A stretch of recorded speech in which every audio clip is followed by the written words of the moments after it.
मानव अधिकाराच्या व्यासपीठावर शेतकरी आत्महत्या आणि कौटुंबिक हिंसाचारावर पथनाट्य सादर. आत्महत्याग्रस्त विधवा महिलेची समस्या पथनाट्यातून मांडल्या आयोगासमोर. महाराष्ट्र राज्य मानवी हक्क आयोगाच्या सहकार्यानं युवा ग्रामीण संघटनाद्वारे संत गाडगेबाबा अमरावती विद्यापीठ येथे विधवांचे सक्षमीकरण, महाराष्ट्रातील शेतकऱ्यांच्या कुटुंबांचे हक्क आणि हक्क राखणे याकरिता 27 जुलै 2024 या एकदिवसीय जनजागृती कार्यशाळेचं आयोजन करण्यात आलं होतं. या कार्यक्रमाला उपस्थित कार्यक्रमाचे अध्यक्ष, महाराष्ट्र राज्य मानवी हक्क आयोगाचे अध्यक्ष न्यायमूर्ती माननीय के टाटेड, सेवानिवृत्त न्यायमूर्ती श्री M.A. सईद, सदस्य श्री संजय कुमार, सेवानिवृत्त IPS मानव अधिकार आयोग, कुलगुरू संत गाडगेबाबा अमरावती विद्यापीठ डॉक्टर दिलीप सर, अमरावती जिल्हाधिकारी सौरभ कटियार या सर्व अधिकाऱ्यांची उपस्थिती होती. आत्महत्याग्रस्त शेतकरी कुटुंबातील विधवा महिलांच्या समस्या जाणून घेण्यासाठी या कार्यक्रमाचं आयोजन करण्यात आलं होतं.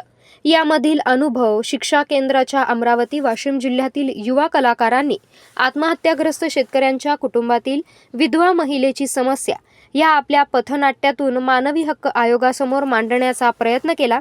यामध्ये एका शेतकरी कुटुंबातील करता धरता व्यक्ती, शेतकरी मायबाप हा आत्महत्या करतो आणि त्यानंतर त्या परिवारावर लादलेली परिस्थिती आणि त्यानंतर परिवाराचा उदरनिर्वाह करण्याकरता त्या आत्महत्याग्रस्तच्या शेतकऱ्याच्या विधवा महिलेला कौटुंबिक, मानसिक, शारीरिक त्रास सहन करावा लागतो.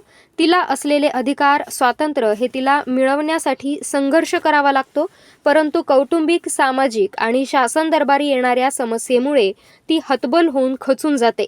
तिची सर्वत्र होणारी कुचंबना ही या पथनाट्यातून मानवी हक्क आयोगासमोर मांडण्याचं कार्य करण्यात आलं. यावेळी अमरावती, वर्धा, अकोला, वाशिम, यवतमाळ या भागातील आत्महत्याग्रस्त शेतकऱ्यांच्या विधवा महिला या ठिकाणी मोठ्या संख्येने उपस्थित होत्या. या पथनाट्यामध्ये युवा कलाकार वाशिम येथील आशिष धोंगडे, प्रतीक पवार, युवा कलाकार जिल्हा युवा पुरस्कार प्राप्त प्रदीप पट्टेबहादूर, ऋषिकेश चौधरी, रोशन चव्हाण, आलोक भगत, सचिन भगत, श्रेया देशमुख, दीक्षा इंगोले, अमरावती येथील वेदांत कोल्हे, संजोग सूर्यवंशी, वैष्णवी कडू, नंदिनी कोतवाल, गौरी घुर्डे, मयुरी माहुरे, गौरी टेकाम, अविनाश देशमुख या सर्वांचा समावेश होता. अधिक कलाकारांचा देखील यामध्ये समावेश होता. प्रतिनिधी प्रदीप पट्टेबहादूर, न्यूज टुडे 24.